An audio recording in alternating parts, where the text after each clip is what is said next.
The Senate just passed the biggest housing bill in 35 years.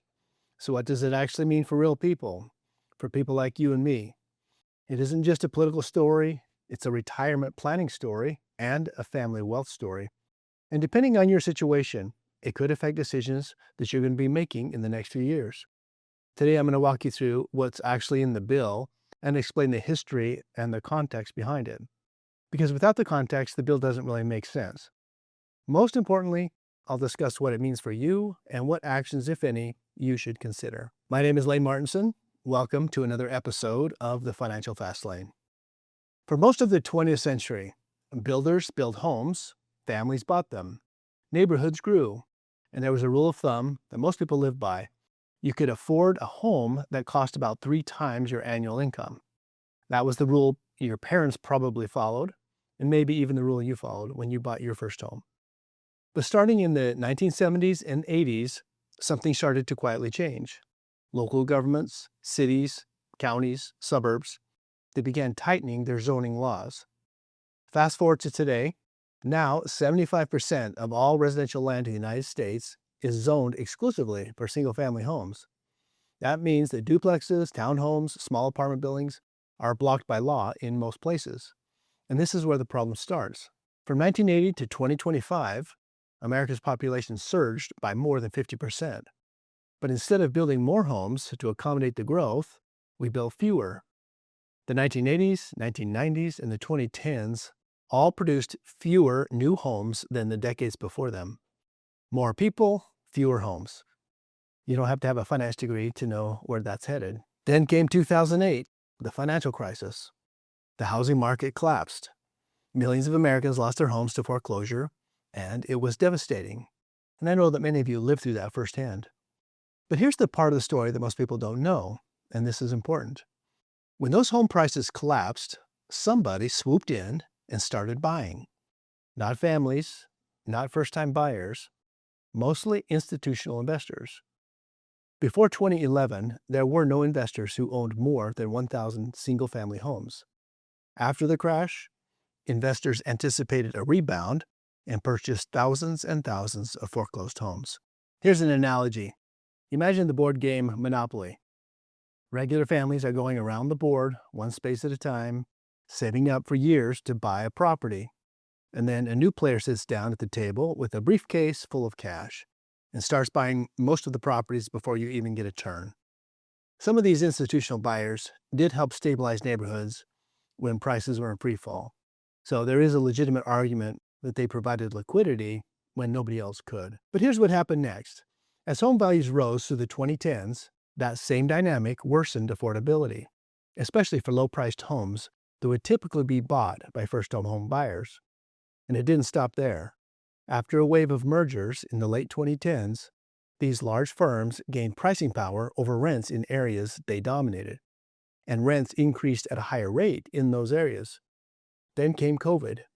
During the COVID crisis, the federal government approved roughly $5.5 trillion of stimulus and relief spending, an amount larger than the annual economic output of every country in the world except for the United States and China. At the same time, the Federal Reserve injected trillions more into the financial system through emergency monetary policies. The Federal Reserve dropped interest rates to near zero to keep the economy afloat. And what happened to housing? It went crazy. People flooded the market. Home prices shot up 30, 40, even 50% in some markets in just a couple of years. Then inflation hit. The Fed raised rates dramatically to fight it, and it created a painful side effect in housing. People who had locked in at 2.5 or 3% mortgage rates, during the pandemic, had a strong reason to not sell and to give that up. So they didn't. They stayed put. Inventory dried up almost completely. So now you had high prices, higher interest rates, and almost nothing for sale. Between 1995 and 2022, median household income grew 2.2 times, but the median home sales price grew 3.3 times, going from $130,000 to $437,000. That gap right there, that's the crisis. And to those of you who are 55 and older, you may be feeling this in a way that people don't talk much about. Many have children that have moved away but have found it too expensive to buy a smaller home. because of higher prices, higher interest rates, and a shortage of smaller homes caused by restrictive zoning. You may want to downsize, but the math doesn't work. Your kids want to buy, but they can't compete. Everybody feels stuck, and Congress has now decided to do something about it. Now, here's the story that gets interesting from a political standpoint. For years, housing reform bills came and went. They'd get introduced, generate some headlines, and then quietly die in committee. Too political, too complicated, too many competing interests. But by 2025, the housing crisis had become impossible to ignore on both sides of the aisle. Young people couldn't afford homes. Working families were spending 40 and 50% of their income on housing, and it has become a top issue for everybody. The Trump administration, known for limiting or removing regulations, issued an executive order called Stopping Wall Street from Competing with Main Street Homebuyers. And that created a rare political opening. Senator Tim Scott, Republican from South Carolina, and Senator Elizabeth Warren, Democrat from Massachusetts, joined forces to co-author the bill together. After some back and forth between the two chambers and some negotiating, it was sent to the president's desk for signature. On June 22, 2026, the U.S. Senate passed the 21st Century Road to Housing Act by a vote of 85 to 5. Those are historic margins. In today's Washington, that is rare. This is about as close to a consensus moment as we've seen in decades. According to the New York Times, this is the most significant housing legislation in 35 years. So, all right, you know how we got here, so let's talk about what's actually in the bill, and more importantly, what it means for you and your retirement. I want to break this down into 4 areas, okay? Area number 1 is institutional investors are getting pushed out. This is the major headline of the whole bill. It includes sweeping restrictions on large institutional investors purchasing single-family homes, under a section literally titled, Homes are for people, not corporations. There are some exceptions built in, but the core principle is clear. The era of hedge funds and private equity firms buying up entire neighborhoods of single-family homes is coming to an end. So what does this mean for you? If you own a home, less corporate competition in the market could help support the value and stability of your neighborhoods in the long term. If you have adult kids or grandkids who've been getting outbid by all-cash corporate buyers, this levels the playing field so that they have a real shot. Area number 2, more homes are going to get built. This one is just as important, but it doesn't get as much attention. The bill cuts unnecessary regulatory red tape that has contributed to housing shortages and construction delays. So now here's the retirement planning angle on this, and this is important. More supply over time puts downward pressure on home prices. It's economics 101, right? If you're planning to sell your home in the next 3 to 7 years and downsize, you may want to pay attention. A market with more inventory gives buyers more choices, which is great if you're the buyer looking for something smaller.